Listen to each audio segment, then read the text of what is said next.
Well, hey guys, here's that mystery 3D thing that I was printing out. It's a big Lego box. I added all these individual. I added this, and these. This was already there,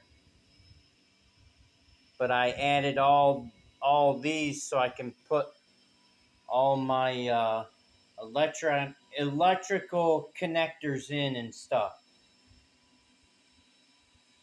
Because I didn't really have a box or a container for all my little electrical connectors. So I was like, yeah, fuck it. We'll just 3D print something out. Well, yeah, sure did. It's a Lego box. So that's what the mystery 3D print was.